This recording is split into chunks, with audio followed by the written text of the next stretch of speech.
Welcome back to another episode of Motogp Mac, and today we're going to talk about Alex Rins. Now, as we know, Alex Rins had an absolutely horrible crash in Mugello, in which he broke both his tibia and fibula in his right leg. And, you know, if you have ever experienced a leg break in your life, this is definitely one of the ones that you do not want to have.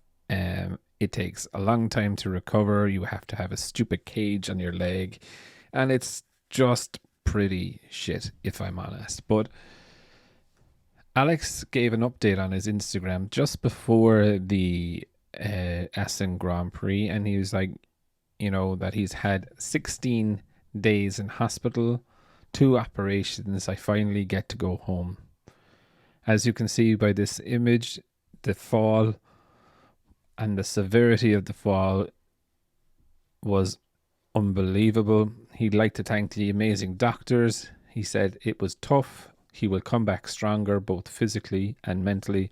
And he wanted to thank everyone for the love and support that they've shown for him since having the crash. And one of the things that I kind of got thinking about after this crash is, like, we do know that there's interest for Rins to go to Yamaha.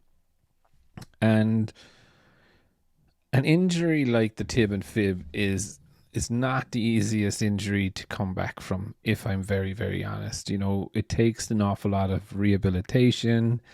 It's going to take a while before that cage is going to be off his leg. I hope he doesn't be rushing back to prove a point or to do something really stupid. But I guess where I am on it is that, is this going to impact the rest of his career? Now, if we remember years ago in Mugello again, Valentino Rossi fell and did the same sort of damage to himself. Now, Rossi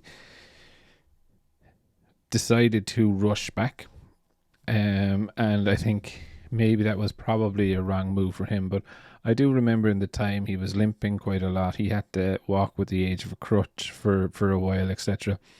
And personally myself, with that bang, I don't think Rossi was ever really the same Rossi again after that, if I'm honest. And people who ride bikes, or maybe even if you don't, but if you have had that fright on a bike that gives you that little bit of humble fear, I don't know you ever really the same.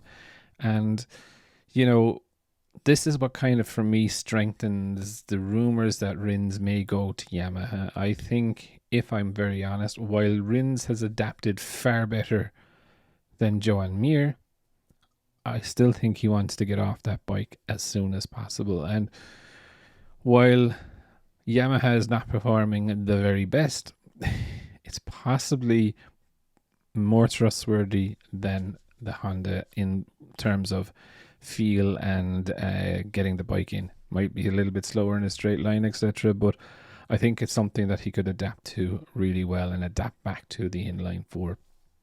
But I would definitely love to know your thoughts. What do you think of the injury that Rins suffered, and do you think it could possibly affect him in the future? Definitely leave your thoughts in the comments below, and I'll be back again tomorrow with another video.